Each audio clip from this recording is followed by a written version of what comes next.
Anybody else talk about it? Video essay. What comes up? I'm kind of mad about this video from Lamwarp because I thought it was going to be like better. I thought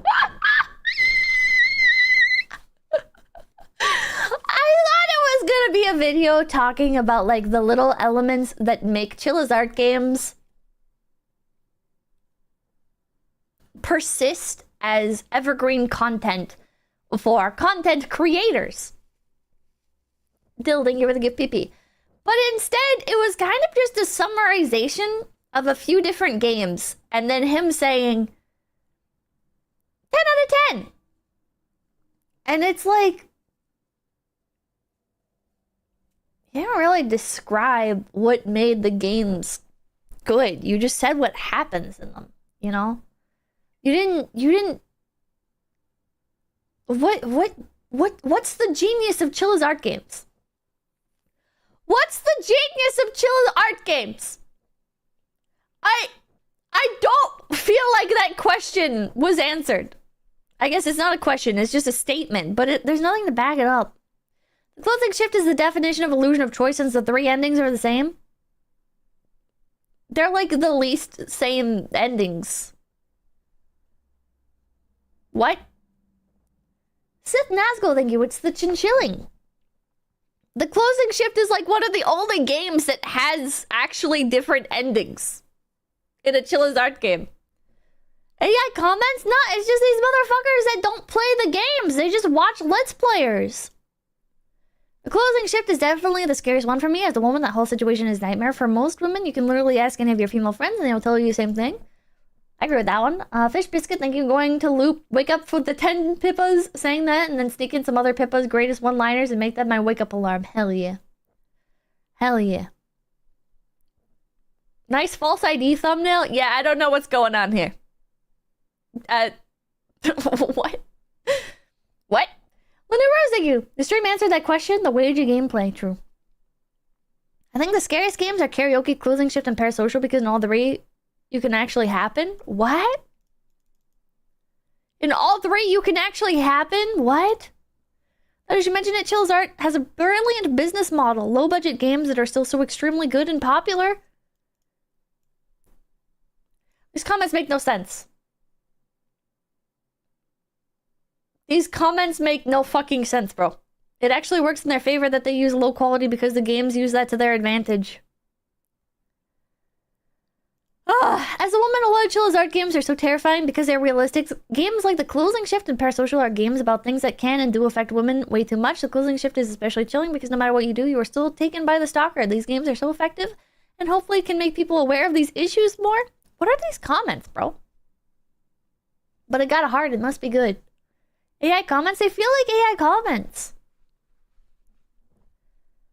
I like in their games, there's always multiple crepes or suspicious people. It makes it more realistic and harder to guess who's the villain at the end. This makes it more unrealistic. Most crimes are not committed by multiple people. They're committed by one person, and usually on a whim. It's very rare, actually, in real life for there to be, like, 4 people who are like, yeah, what if we, like, what if all of us, like, stalk this one girl because she lives in the apartment next to my son and I need to make my son happy, and also I'm a friend of this other, like, yeah, gang stalking. It's fucking gang stalking. What? Everyone's saying The Closing Shift is the scariest and yeah, it's up there, but I've always been way more terrified of the karaoke. Do these people know any of the other games? The karaoke, The Closing Shift, the karaoke. Oh, Fears to Fathom. In general, Fears to Fathom and Chilla's Arts are both my favorite horror game series. Its style is what gets me. Just love the VHS vibe. And it just makes for a great game to me. I don't think these people fucking play this shit, man. Dr. Hawaii, thank you. Like a dragon? Nah, like a chicken. Parasocial?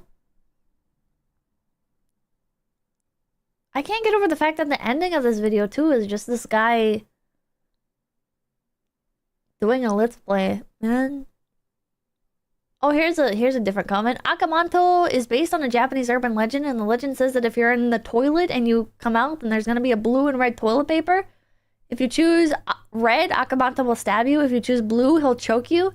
And some people say that you should say green to be let go. What? These comments don't make any sense. This doesn't make any sense. And a person, Prob Troll, says you need to choose yellow, and Akamanto will put your head in a toilet like a middle school bully. These comments don't make any... Japanese myths are weird. Yeah, but this does not make sense. This person is saying there's a Japanese urban legend, and that if you're in the toilet and you exit the toilet, there will be a blue and red toilet paper. And if you choose red after you exit the toilet, the demon stabs you. And if you choose blue, he chokes you. But then if you say green, he lets you go. What do you mean? What do you mean? They're explaining the myth, but... Yes. But it doesn't make any sense how he's explaining it.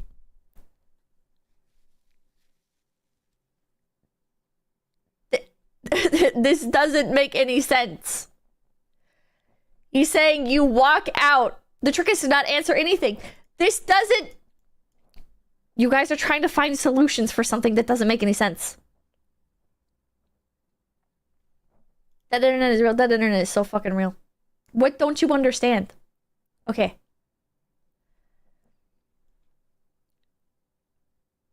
So you walk out of the bathroom.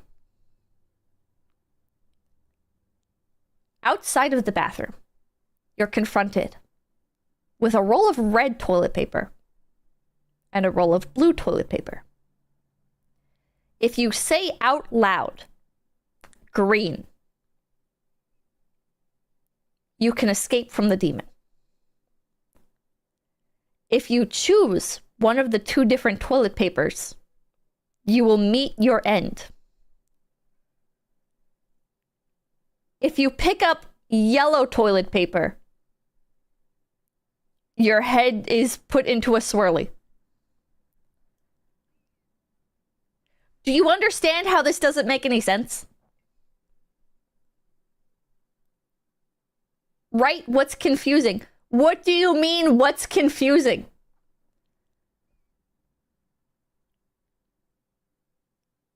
Are you stupid? Makes sense to me. Are you guys stupid? You guys are not engaging with this with your full fucking brain if you think this makes any sense. The last one is a joke. Yes. The last one is a joke. It makes sense. It literally does not make sense. It literally does not make fucking sense. It's quite simple. No, it's not. You walk out of the bathroom. There is red and there is blue toilet paper. Say out loud green. And you are free to go. This doesn't make any sense. This doesn't make any sense. Oh my god. Oh my fucking god. And Deviant, thank you. It's a weeb's explanation of a Japanese urban myth after 2 weeks of Japanese language study. It sounds like what the original myth is that you, I would assume, are probably actually like in the bathroom and a demon confronts you and the demon presents you with red and a blue toilet paper. And if you decline to take either toilet paper and you say to the demon, I want green toilet paper, the demon gets confused and he lets you go. And there is no yellow to choose from. It makes sense. It's just a shitty story. This does, the way that this is laid out does not make any sense. At least in the original, there's no winning. That's literally what he said. Oh my god. The quality of these games are inconsistent. Like, they always tried to do experimental idea, but overall, I like Chilla's art, whatever, and whenever they throw out a new game, I will play. Why? I wish Chilla's art would be more consistent. I wish Chilla's art, especially, would be more consistent in the way that I personally want them to be more consistent. But the way that I personally want them to be more consistent, it seems like everybody else would appreciate if they were more consistent as well in that area. Because, like, the convenience store and the closing shift both did really well. Make more of that. What? I absolutely love Chilla art games, especially their old style of just putting a PNG on a character model head and calling it a day makes me giggle. What? What the hell are they talking about? What the hell are they talking about, bro? If you buy shitty game, expect the next game to just be shitty because you gave them a pass. True. So I'm refunding this one, man. Fuck this. Chilla's art are geniuses. I'm glad they're getting video attention. Good on you for noticing some of the gems of indie horror. My favorite is probably the closing shift, but also like they all say the same games. Bro.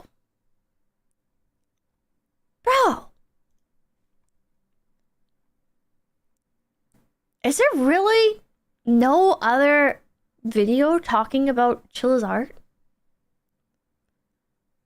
Also, holy shit, this playthrough is only an hour long. Oh my god. Anti-Annihilate, thank you. YouTube comments are generally getting pretty low IQ, but I feel like we're getting too deep into the short bus. We are, bro. We are. Very sus in AI. It's your time to shine. Here, let me publish my fucking 6-hour thesis on why Chilla's art is great, but also I hate it. It's an hour or so long. So short. Wait, Japanese psychological horror, Chilla's art. Wait, this is one. You've probably seen your favorite YouTuber play these VHS-style horror games. And while your favorite YouTuber might have been a bit dismissive of these games, scariest thing about this game is the fact that I won't be able to refund it. I thought they were pretty interesting. He was kind of cooking with that one. So I bought this bundle. That's kind of sad. Moist Critical is super easily scared by horror games. So the fact that like he's like in Chilla's art game and he's like, eh. On Steam and That's played sad. a bunch of them. That's sad. These games are made by the indie game developer Chilla's Art. They are based in Japan, and as far as I know, it's mostly just 2 guys working on these. They were influenced by games like Dread Out and Detention. I highly recommend Detention, by the way. It's an amazing horror game set in 1960s Taiwan. Well, that's scary in general as a content creator. During the White Terror period. Most Chilla's art games have kind of an old school VHS look, which is a smart way to kind of stylize the pretty rudimentary graphics. What's up, guys? It's Anyway, let's get into the game. Is that his name? I don't understand why they're trying to make them look VHS in the first place, because it adds an atmosphere to it. The Convenience Store is a horror game about working the night shift at retail. You start out in your apartment and get jump scared by literally nothing. Holy shit. It's honestly a nice touch to add a bit of voice acting. The protagonist is the only I think these games are infinitely better when there's no voice acting at all. one with VO, but still, they didn't have to do that. Yet they did. So you change into your uniform, warm up some food, and get your flashlight. Now you've probably noticed the abundance of effects. Summertime, yeah. You can actually turn them off in the settings, which Thank God. But if you turn off the effects in a Chilla's art game, it becomes instantly unrecognizable. is very nice. I chose to keep them on because I believe this is how the developers intended the game to be played. Moving on, you leave your house and Was that make your way to Hideo work, where you Kojima? find this old man outside. You blind him with your flashlight and he talks about some day of judgment. I don't know, I think he's talking about the Johnny Depp trials, maybe. Or maybe just some random QAnon shit. Yes. I blinded him again, just for good measure. Entering the store, you meet Kenko, Kojimbo, your hey, manager, Kojimbo. and he tells you that some old woman came in and said she saw a man that had his legs bent the other way. Ah yes, my favorite SCP, the man with shit legs. This SCP is very dangerous, due to his No, shitty the legs. bit's going You on too probably long! noticed the frames Okay. drop when I enter the store. This is due to the game being made in the same engine as Scooby-Doo Horror Remastered. Or maybe Wait, what engine does Chilla's art use? Is it Unity? it's because I have a gaming laptop. I think it's Unity, right? Usually? Anyway, you go and put any expired products in the trash and take care The of new your one first is Unreal customer. 5. After that, I think the old ones were Unity, and I think even in some of the I think in some of the older ones there actually was like a Unity start screen. Automatic doors begin to open by themselves. I'm crazy. They eventually stop and a delivery man shows up with a package. How come these games run so nice on everybody else's fucking computer, bro? You take it home and that ends your first night. No matter what I play these fucking games on, it runs like shit. Pretty uneventful, but something I've noticed in some of these Chilla's art games is They're they like to streaming the get you into recording? Okay, that routine makes sense. and then break it with, you know, some scary stuff, which I personally like, although you do have the negative of nothing really happening for a while. The second day... That's a Chilla's art classic. Alright, you don't understand Chilla's art. Part of the majesty of Chilla's art games is the first half of the game being literally nothing, and you think you're gonna get jump scared by something, but instead it's just like an NPC that says something kind of weird, and then you're like, oh, okay. Day starts and you open the package and see a VHS tape inside. That cameraman the thingy. tape seems to be some footage. It isn't as concise, but the channel or analysis had some of the first Chilla's game reviews. As far as I remember, I recommend those. Also, Unity shouldn't be to blame for performance issues. Of the yellow caution tape behind the convenience store, but not much else. So you move on and make your way to work. Once you get there, you talk to Kenku. This one Hey seems... people, Zeph here. He tells you that the door opening by itself was just some loose wiring, and it's been fixed. He then shames you for thinking that it was SCP-4078, Shitty Leg Man. Stop Anyway, with the you bit! punch in your time and go to the back to genocide some rats. Ugh, I feel so powerful. That was like a really dumb part of the convenience store. After that, an old lady... There's a lot of really dumb little... Oh, now you need to like walk around and interact with this 5 different times. And it's kind of like hidden around the map, but also not to an extent where it's like fun to find. But if we do decide to hide some of the stuff and make it a little bit more difficult, we're also going to make it so it's like pretty much impossible to find it because it's really dark. And so the thing that you need to find, not only do you need to open a cupboard and it's going to be somewhere that was previously empty, but also you're not going to be able to fucking see it until you get right up to it and you see like a little yellow icon pop up saying you can interact with it. He goes into the store and heads straight to the bathroom. I need to take a piss. While she's in there, a man that wears sunglasses at night comes in and demands I fetch him 5 cans of beer and a pack of cigarettes. You now have to individually get him 5 cans of beer. Yeah, this is annoying. I don't annoying. understand why he wants me to do it like this, but my beta gamer fingers automatically complied with his demands. Maybe It's he's so a fan annoying. of Andrew Tate. There's And too this is many simply his memes! strange way of flirting with me. Needless to say, I was charmed. Anyway, he leaves and the old lady leaves the bathroom and complains to you that this was her daughter's house. Oh, okay. After she leaves, the doors start opening by themselves again. When you look around in the cameras, you see that it was actually this devious little boy all along. Nah. You can't keep getting away with this! The delivery Damn man kids. comes to pick up this package. The delivery and man in we're this on game to is the third handsome. night. Wait, second night?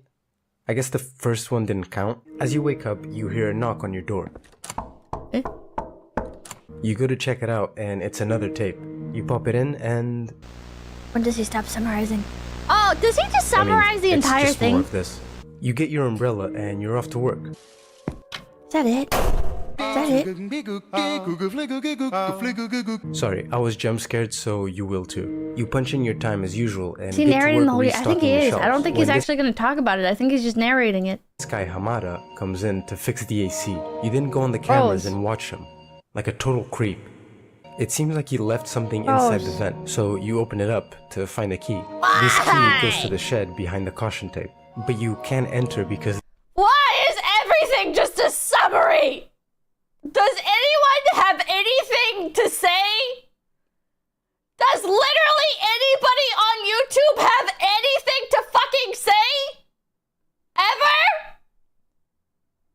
Hello? Oh my god, John Garrison, thank you. Surprised this isn't a 4-hour video. I just want to hear what he has to say. Skip past the summary. I'm pretty sure the whole thing is a summary. your manager. Or it used to be a house where a man killed It's his all pregnant just summaries. wife and It's son. all just fucking And summaries. Goes, It's all leaves just a shift. It's he all just actually summaries. goes It's all into his just little summaries. man cave. Critical, thank you. Critical, No, thank you. that's Dead. I blame the stupid. schools. don't listen to me. I think The Closing Shift really is this studio's best game. It has the most here's- content and the most interesting story. Here's an but opinion. there are other Chilla's Art games that I haven't played. If you want me to play them, just... Motherfucker. Ah! Just play the games, people! Just play the fucking games! Who is this video for? Who the fuck is this video for? Just play the game! Who's watching this? 73,000 people watched an explanation for a game you can just fucking play!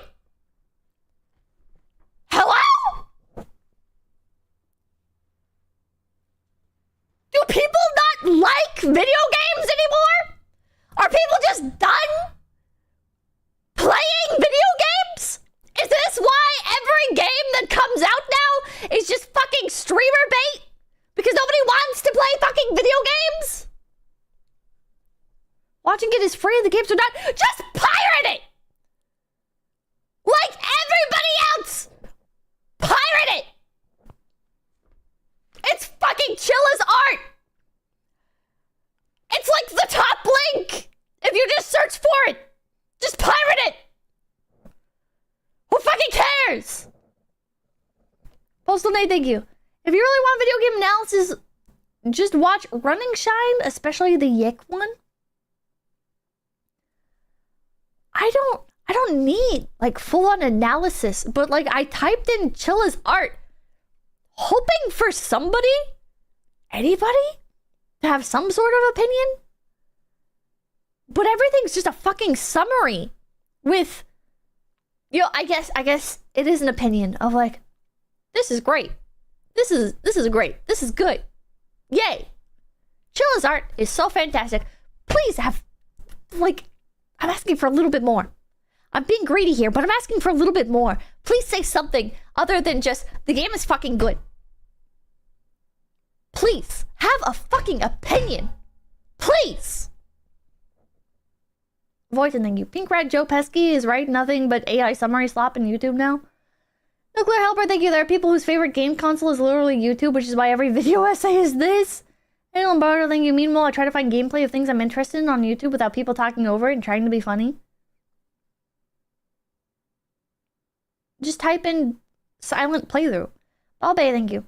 We're literally watching her watching someone explain the video game instead of playing it. I love it. I'm going insane! Thanks, Angels, thank you. There's an unsettling sci-fi game called Echo by Ultra. Ultra enemies are... I don't like sci-fi! Bent knees memes. Shut up! Oh my god.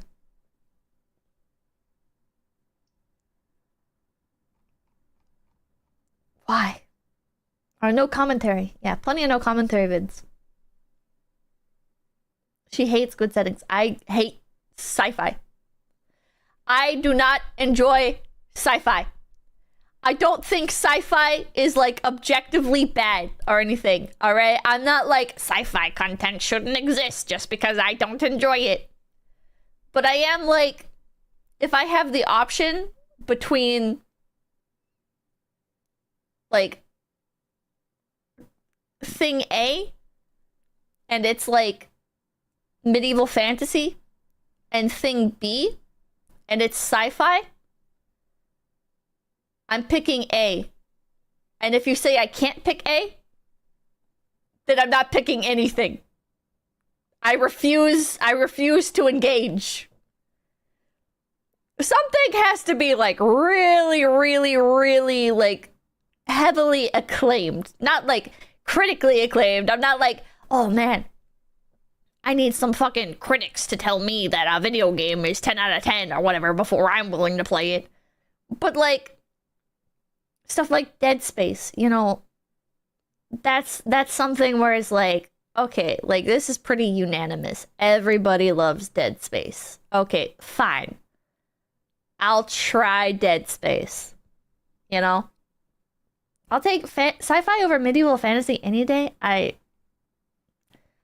don't know why sci-fi puts me off so much. Mass Effect? Fuck no, I'm never playing Mass Effect. Fuck that shit. San Pichu, thank you. You should make your own commentaries like flapjacks. With flapjacks and hookers. In fact, forget the commentary. I do that earlier, thank you. When you say you hate sci-fi, do you mean you hate RoboCop, Terminator, The Matrix, and Star Trek? Is there a kind of sci-fi that you do like? I don't like space as a setting.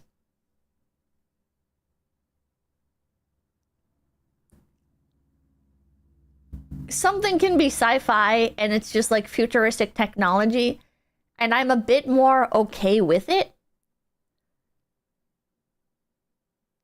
But also, I would generally prefer to avoid it.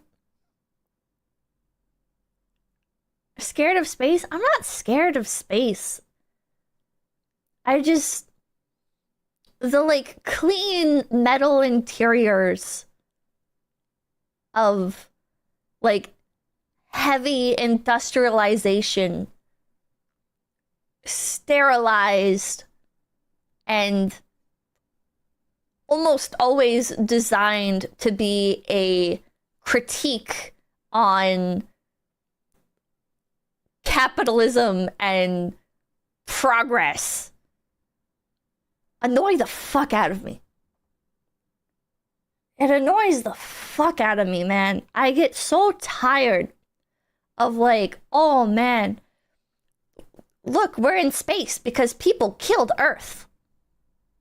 Isn't that fucked up? This is what's gonna happen to our environment if you keep drinking out of plastic bottles, you sick fuck.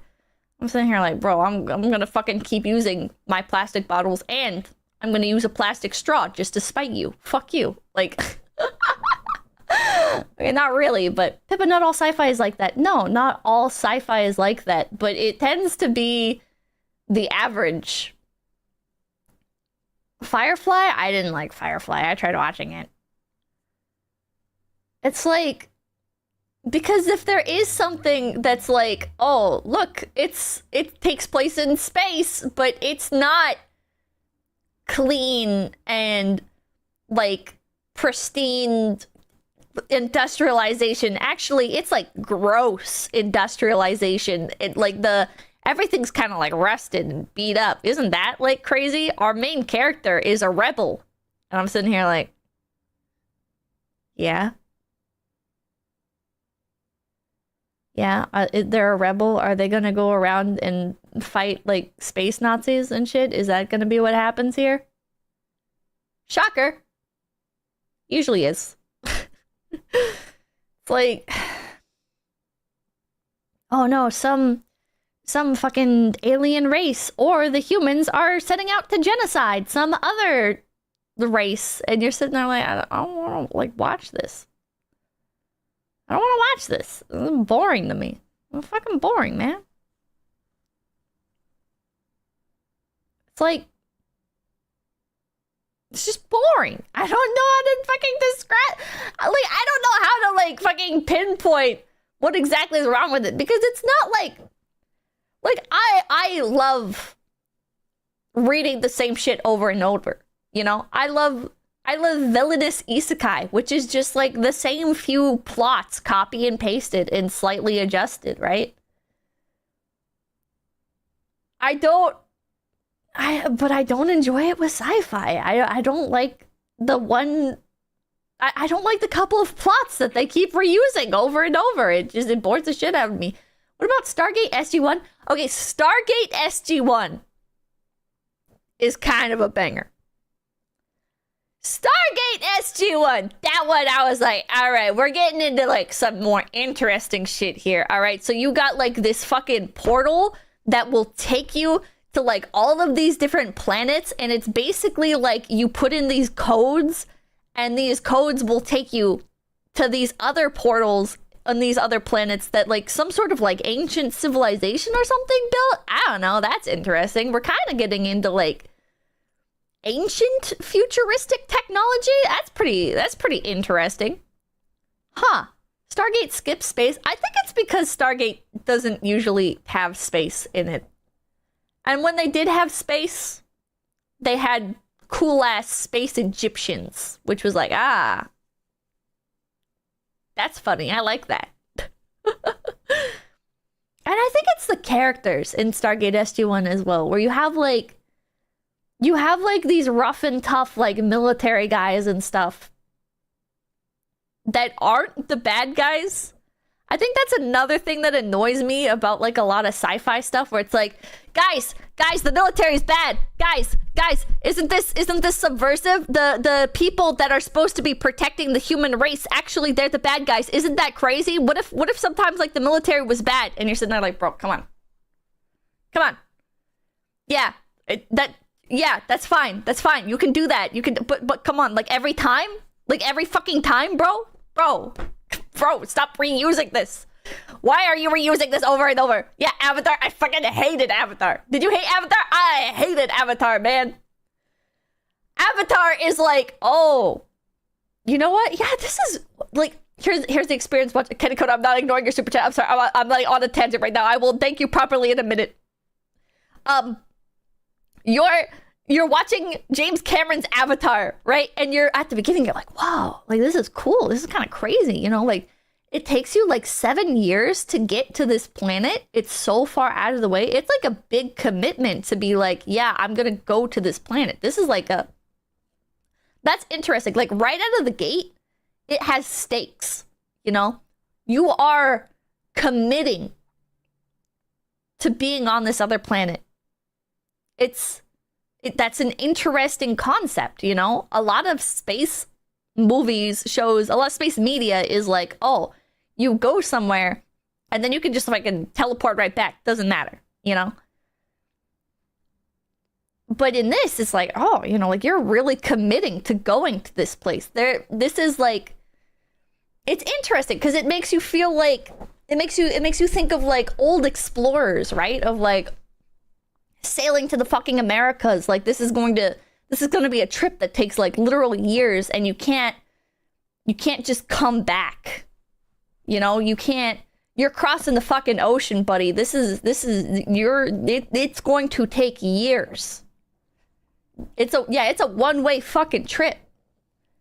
It's interesting, you know? I'm tapping out, sorry, James. So then with James Cameron's Avatar, right? So after that, it's like, oh, wow. So it takes that long. But it's like, they still got like crazy technology. They've created a system that allows them to like clone the natives and like transplant their consciousness into those bodies. That's really interesting. And then it's cool seeing, I forget his name. Is it Jake? Jake is like, he's normally in a wheelchair. And then he gets into this avatar body and you see like his elation of being able to have this freedom, like running around, and like you feel how beautiful this new world is, not just see it, right? Because you're experiencing Jake's happiness. And you're like, wow, you know, this is like, this is magical. You know, this is a magical experience. And then the first 15 minutes of the movie end and everything else is just mid. Everything else is just mid. I was like, oh, fuck. Okay. Well, the US military wants to genocide the natives. All right. Fuck. Okay. God damn it. The helicopter designs were cool, though. I liked those. I liked the helicopter designs. Avatar's just slop, though. There's good sci-fi movies. I'm sure there is, but I don't want to wade through all the crap that I don't like to get to it. On average, I don't enjoy sci-fi, so I'm not going to be like, I really need to set out to watch a bunch of sci-fi stuff so I can hopefully find some stuff that I think is good. Mr. Thank you. It's like hating all fantasy, because it's just that Church is the villain. Don't judge everything from the worst slop. Read some good stuff. Bro. It's so... This shit is so annoying. It's like...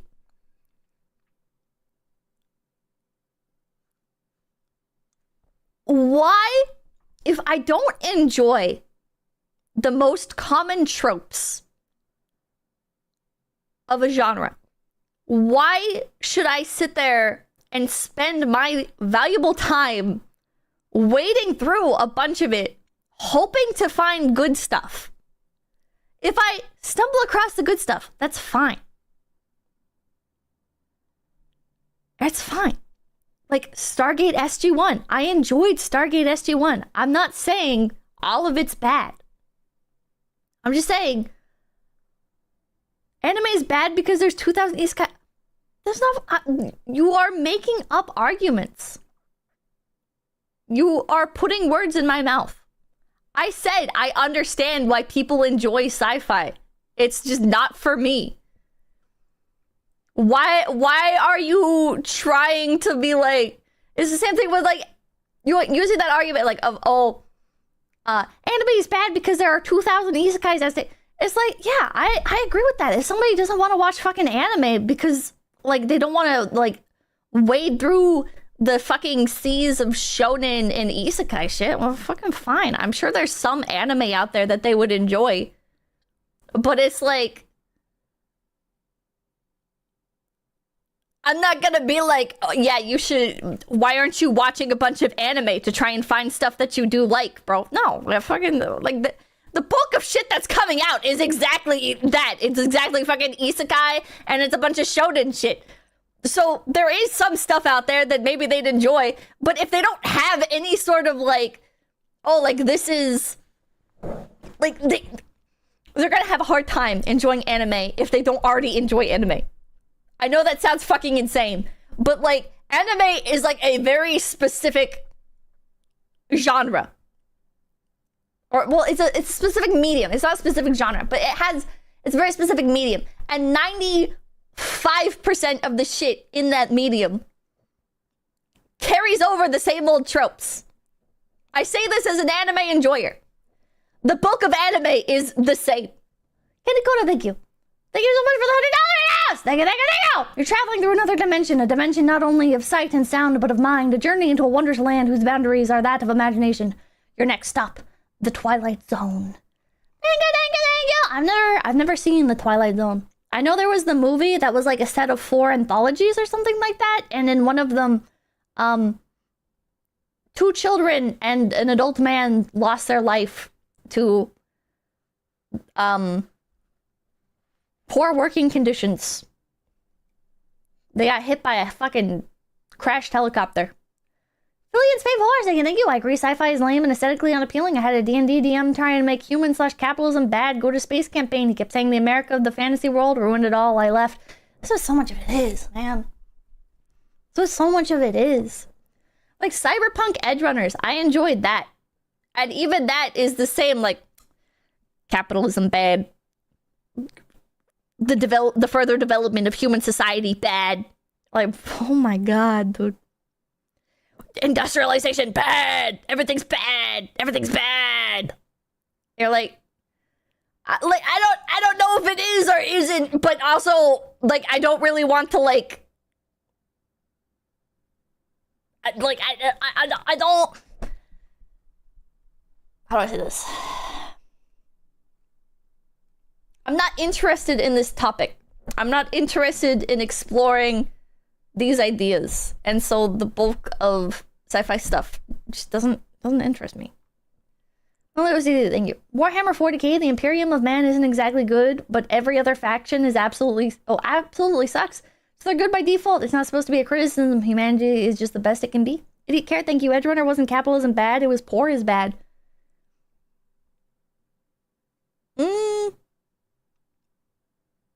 I think the Cyberpunk Edgerunners was unchecked capitalism taken to this extent is bad.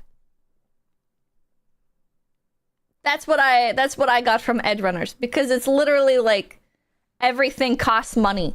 You know, like, oh, you don't have enough money to pay for the ambulance? Well, then they're just not gonna take care of you. Like, you're not even going into debt. They just don't want to take care of you. Oh, you don't have enough money for your washing machine that's in your own home? You can't even use it. It's like, bro. Greaseman, thank you. You have to look for good media. Yes, look, good things will not just fall into your open hands. It's not due to the genre being all bad. I don't like the genre. I don't want to look for good sci-fi shit. Good stuff does fall into my lap sometimes. Why is it? Why are people acting like I need to make it my fucking job to find good sci-fi stuff? I don't care about it. I don't want to hunt it down. This is deranged. Imagine I said this about villainous isekai manhwa. Imagine I went to you guys, I was like, I can't believe you guys don't want to read villainous isekai manhwa. You know, it's not all bad. You guys have to go and look for good villainous isekai manhwa because it's out there. It's like, what? Bro, no, you don't have to fucking read villainous isekai manhwa. That's a fucking very particular taste. It's chat wanting to share passions.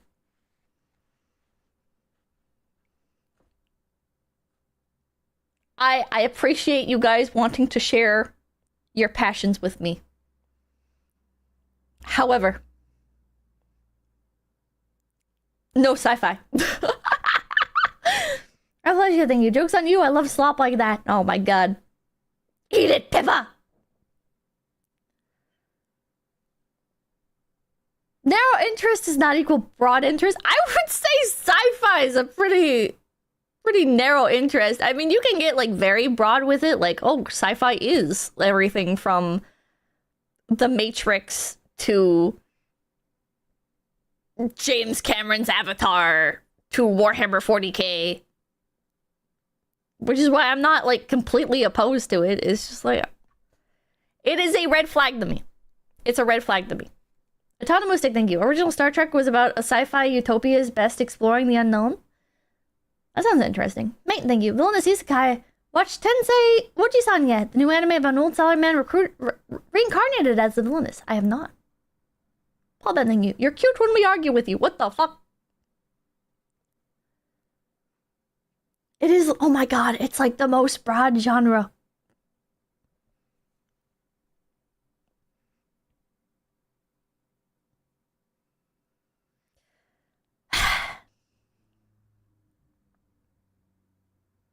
I'm gonna take a Funko Pop of a xenomorph and put it in the fucking microwave.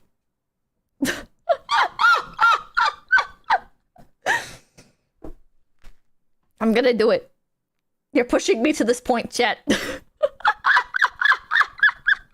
You're pushing me to this fucking point. I'm putting the Han Solo Burger King limited edition toy into the fucking microwave, chat. Notification, thank you. Villainesses are destined to die is the first villainous story I read as a web novel. Hell yeah. Rexa, thank you. Space westerns might be interesting to you, Pippa. They are not. I made that mistake.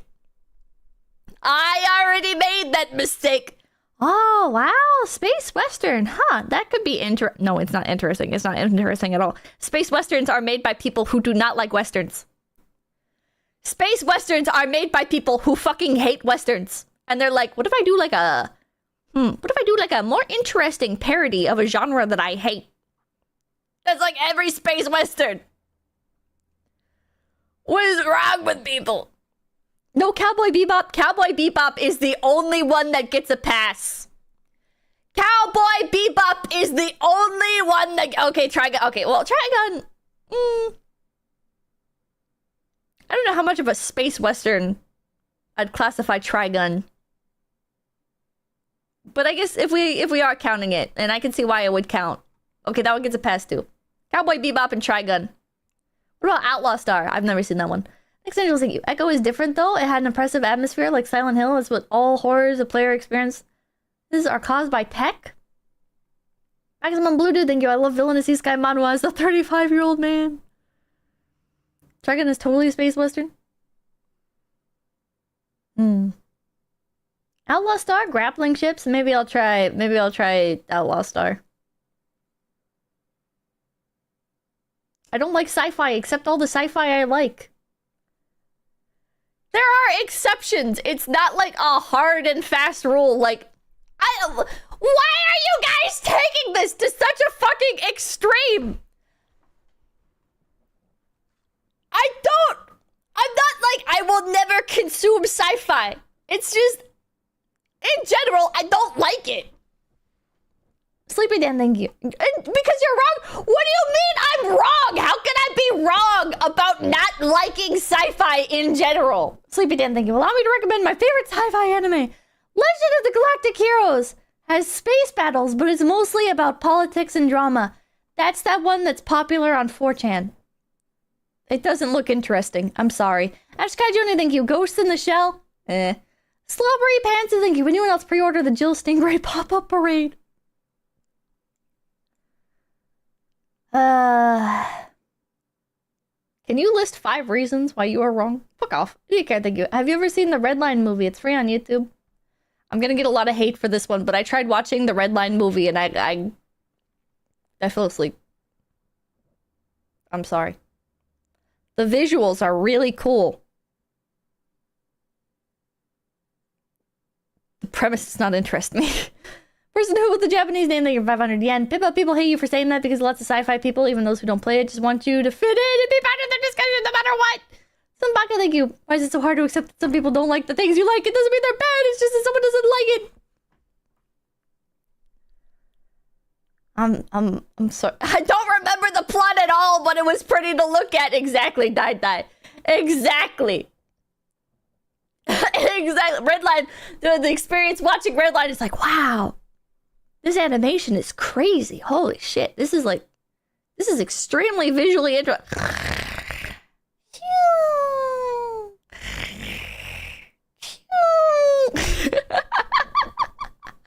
Maximum Blue, thank you. Watch Oban Star Racers. I grew up watching that. It was good relative to the other stuff that was on TV at the time. Go ahead, thank you. Who needs sci-fi when you have Skyrim? So true. Alright, it's 9:12. How long is the super chat list? Be with Arcane 2? I'm not gonna lie, Arcane 2 does not look like it hits. So I haven't watched it. Normal length? Alright, can you send that my way? Psychopaths 1 was good. I don't like Psychopaths. Tactical Panzer, thank you. Honestly, people, I'm sure if you ever posted an isekai villainous list for us to read, a lot of people watching here would be reading them. I don't think people should. I'm gonna be 100% blunt. I enjoy isekai villainous manhwa as, like, trash. It's candy that I inject into my brain for a quick hit of dopamine. Nefkin, thank you. Because it's fun to argue and say genres like medieval should be shit. Also be shit because the maniacal king has a plot point, but I like maniacal kings. I like people that have been driven mad with power.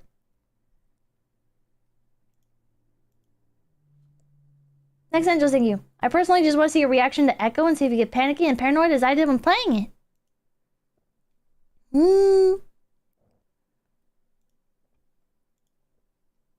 Oh, shoot. Was it this one? Background noise, thank you for the $2. Greatest, thank you. If you really must give up on this game because the developer has no respect for the customer, play my side instead. Also horror, also tiny indie studio. I can't play my side yet. It's still too popular. I'm gonna wait for my side to, like, trail off a little bit and wait for the people that are like, oh man, I really want to watch somebody play my side who hasn't played it yet. Because it's already been, like, I'm waiting for the point that it gets exhausted by everybody else and then people want somebody to play through it blind. You know? In 1 year, so when Pippa forgets, I don't forget. I didn't forget about Elden Ring. Hipster Pippa? It's not about being a hipster. It's about waiting for it to be good content.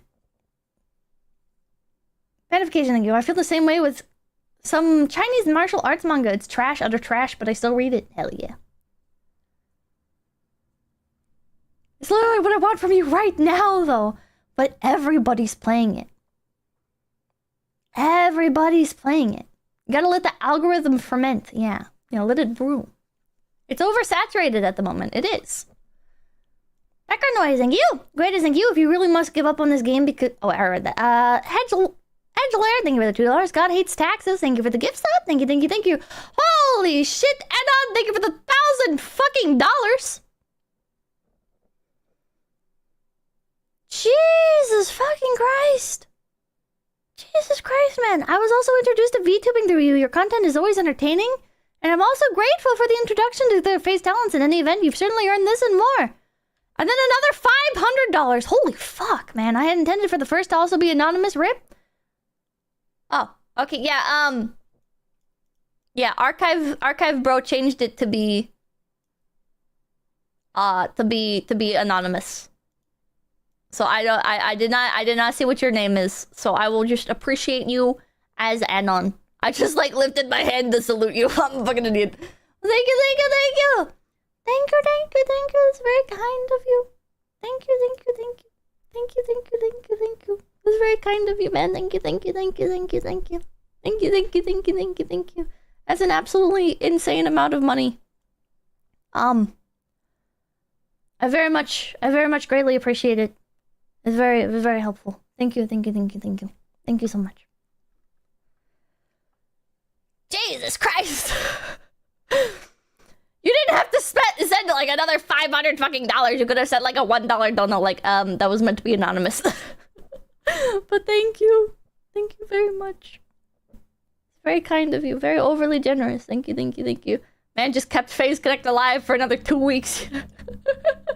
Thank you. JM, thank you. CRTs, have you seen the 40-inch PVM 4300 CRT? Is that the largest CRT in the world? Is it that one? Because I have seen that one. Look at thank you. I showed up a little late. What are we talking about? I don't know what point that you donated this at, so I don't know. Color Girl, thank you. About the Project Wingman DLC recently hit stream, so here's some money for it if you don't get it though. Would you pick me up a can, Dr. Pepper? Get you something to drink too, but I want change. Funny enough, I was drinking Diet Dr. Pepper today.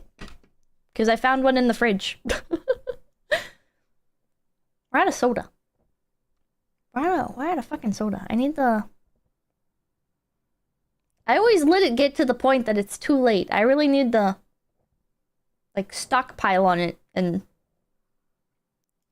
not be like, oh man, I'm out of soda, fuck. Color Grab, thank you. Probably a Pip house. Oh, I'm not sure there's no Pip around. What? Discover the strange, thank you. If I wanted PS1 effects in my game, I'd turn off anti-aliasing. Lindsay, thank you. Hey, Pippa, I work as a career game dev. Been doing this 5 years. We don't want this either, Pippa. If we have it our way, we would push for polish and optimization. If you want to blame someone, blame investors and marketing. I fucking hate open and... I hate public trading! I hate investors! Bugabara, thank you. I haven't seen a screen this dark since AVP 2. Wait, one more. I hate BlackRock! Setsuka, thank you. The first Half-Life with expansions fit on 3 CDs. Those were good times. Even Half-Life 2 is like 6 gigabytes.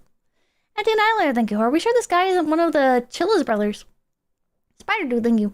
This game is so unrealistic, Chad. I would have started blasting the home invader 10 minutes ago. True. See, that's why Outlast is a good game. Because they send in the SWAT team and the nano machines, son, make the guns not useful. Outlast was such a good game. Was Outlast the last good, like, AAA horror game? I feel like it was. No, thank you. Pippa, have you ever played Crystal Chronicles? I have not. Background noise, thank you. Plus, the apartment complex doesn't allow rabbits. No! And Diablo, thank you. I like the epic fist fight in the bathhouse, at least. That was cool. That was cool. Outlast is indie. I don't... It was AA? Oh, okay, whatever. Kusa, thank you. Is that Hyde, the Fubuki artist? I don't know. Smug's like, thank you. Yeah, Peppa, this stuff is just standard for the Yakuza series. Pizza Man, thank you. If Sega can't get away with making Yakuza games, Mexican cartel should get in on this niche. John. Just these neats. Just these nuts, thank you. The Yakuza are like the Italian mafia here in America. Both good and bad, but unlike the Italians, they stick to tradition and honor. Wait a minute. Caesar is, thank you. Can you scream, I hate BlackRock again just for the fun of it? I think I'm good. Malcolm Liang, thank you. My family did some building work for local mob in place. They are the only one who pay on time. All motorcycle games I have met are great people too. Huh. Well, LSD, thank you. So that dude was a rich kid. I guess so. Space Slugbird, thank you. Thanks for the chain. It fits my mood while being stuck in the tarmac in an airplane that just landed because our gate is occupied. Oh man, that fucking sucks. Background noise, thank you. Death by bog roll. Many have fallen into this. Pretty boy Jeremy, thank you. What if Devil Went Down to Georgia was a Japanese myth? Skeptical Panda, well, that'd be cool. Skeptical Panda, thank you. Sci-Fi Channel traumatized her with B-movie schlock. I didn't watch that shit. Fuck no.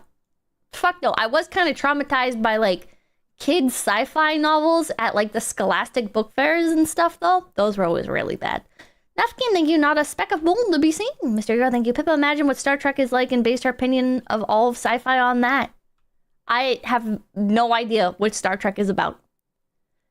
I cannot even begin to guess what Star Trek is about. I have seen one clip in my entire life. No, two clips. Two clips in my entire life of Star Trek. One is where they're on a planet that's like a desert. And I think it was a blue shirt guy and a red shirt guy. And a space alien thing pops out from behind a rock and like the red shirt guy like shoots at it or something. I don't know. And then the other one was like that famous scene where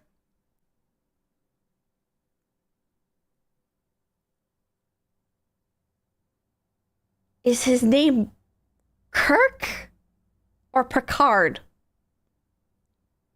I don't know. He's the red shirt guy, and he's bald, and he's old. And he wasn't that old at the moment, but he, like, kisses a black lady. And that was, like, the first, like, interracial kiss in television history. Because I was watching... I forget what I was watching, but I was watching something talking about like the history of television censorship. And I guess that's like a really famous scene. You're mixing up the two, am I? The other guy did it? I don't know. Whatever. Anyways, point is I guess like TV censors were like, oh, fuck, this is too far. This is too far. We have to take this down. We have to take this down. Oh, fuck, we have to take this down. And so I guess it got, like, banned or something for a bit. You crossed, like, 3 things, did I? I have no idea. Pippa doesn't know. I have fucking no idea, man. Pippa painting and exposing all the nerds in chat. It was a different time. It was very different. I didn't realize it was, like...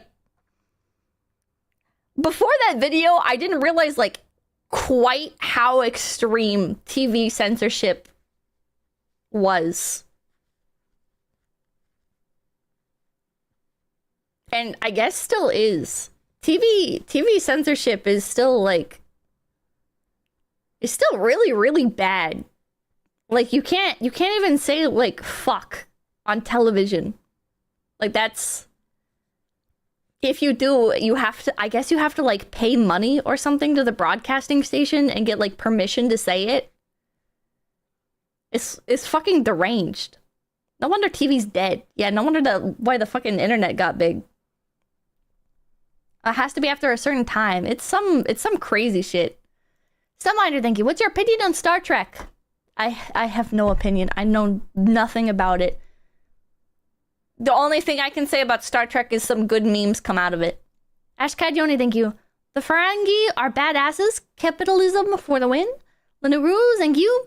It sounds like you might like the 3 Bodies Problem trilogy. I have no idea what that is. Background noise, thank you. So moralizing in space setting is a no-go. I'm not like against like a fucking exploration of morality and ethics that takes place in space. It's just how it's always done is boring to me. Color Shelving, thank you. You might get a kick out of some of the Deep Space Nine clips, especially of the Ferengi. They're based in uber capitalist build.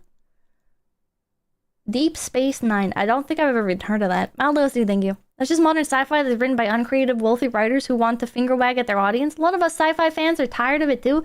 It's like been this way as long as I can remember. Anti-Annihilator, thank you. But the TV censorship did get us such gems as Yippee-Ki-Yay, Mr. Falcon, and Die Hard, where there is no Mr. Falcon.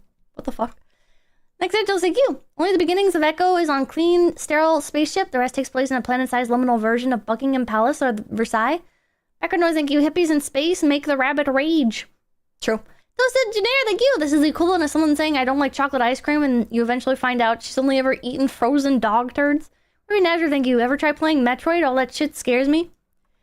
It's funny with the, like, I don't like chocolate ice cream thing, because some people, if you say that you don't like chocolate, they immediately get triggered because it's like, oh man, that's just because like you're American and you don't like Hershey's chocolate, and Hershey's chocolate is not real chocolate, and blah blah blah blah. And it's like, ugh.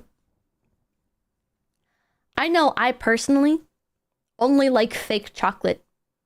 When you start getting into that like fucking 85% cacao shit, I'm out of there, bro. I'm like, nah, man, we're not having this discussion. I have developed a taste for bitter coffee. I can't do this. I can't go for round 2. I can't trick myself into liking bitter, disgusting chocolate as well. All right. I did my time. I am in the coffee mines. I did my time. Those engineer. Oh, I read that. Review Nash, thank you. Ever try playing Metroid? All that shit scares me. I played like the original Metroid game. It was okay. I like the rolling around in a ball mechanic.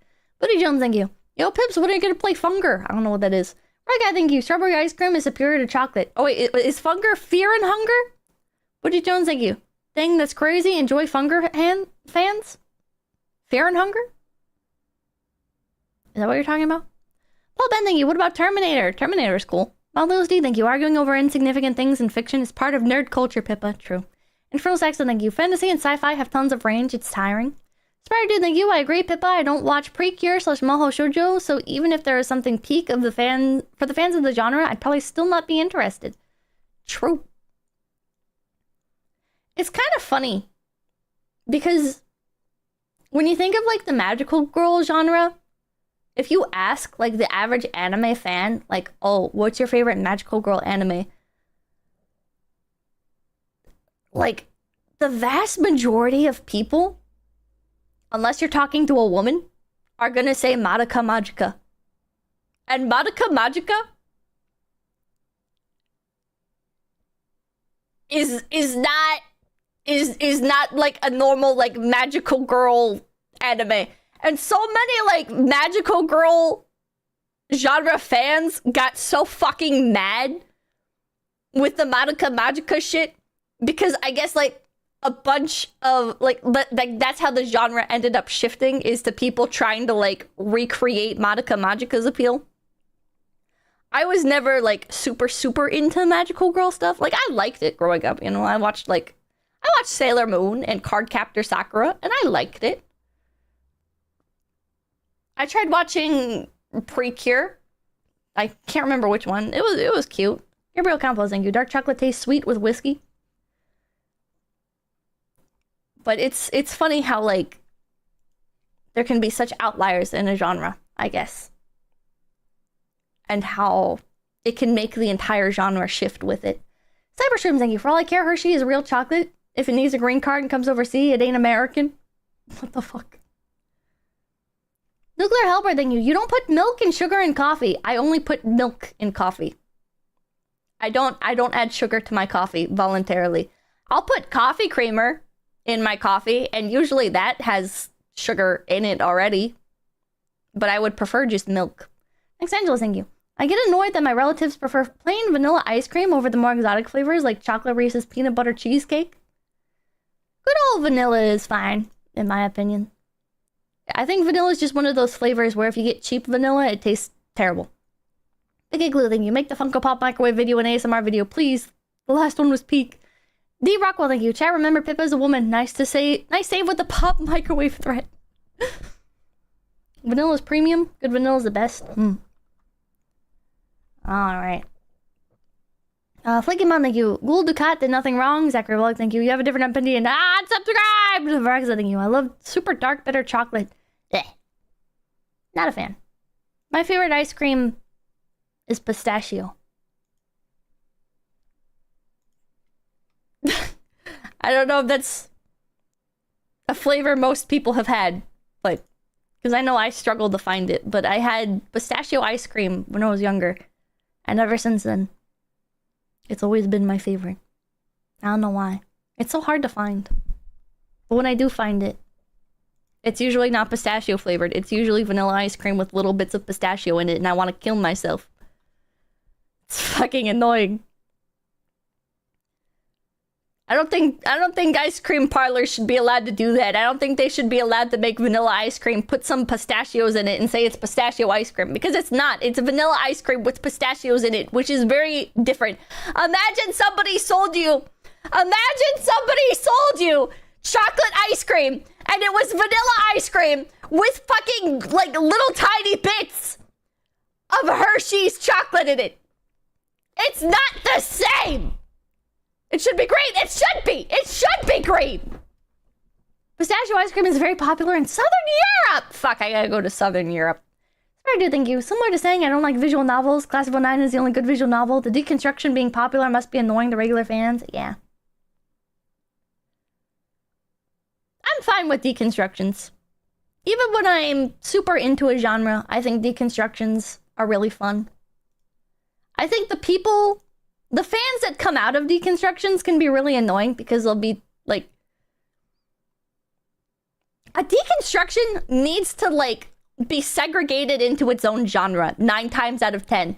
Because the fans that come along with the deconstruction getting popular are annoying assholes who are like, actually, we need to change everything about this genre because it wasn't good before the thing that I like came along. And you're like, how about you fucking jump off a fucking bridge and I fucking land on one of those fucking really slippery rocks. So not only do you fall a great height, which will kill you, but also you slip and suffer embarrassment on the way down. You fucking piece of shit. I fucking hate you. I fucking hate you. Leave the things that I like alone.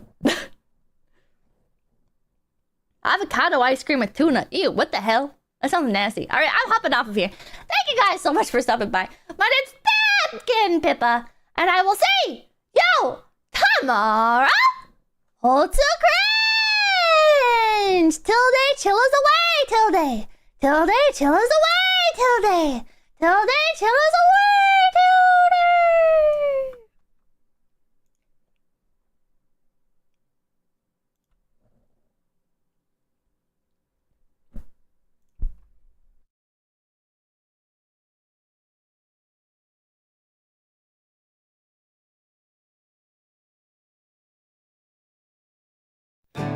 Till they waffled away, till they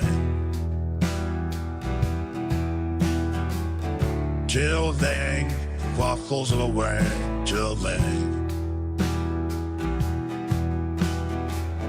till they waffles away, till they. We hope you enjoyed your stay. Tuesday through Saturday, we'll see you again soon. A few hours past noon, drinking, watch the acting, backseat gaming. ISD problems left waiting. What the hell has been eating?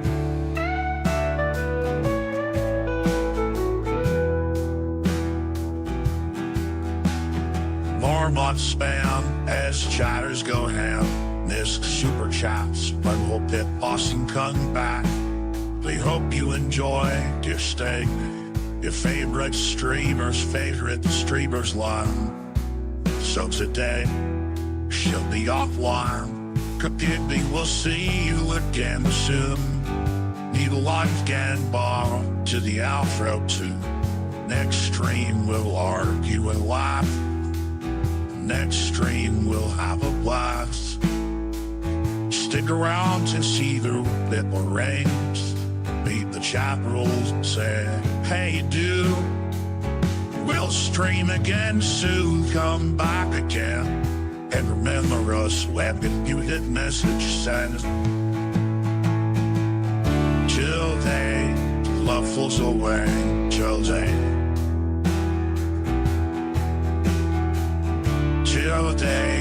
waffles away, till they day, what falls away, chill day. Chill day, what falls away, chill day. Chill day, what falls away, chill day.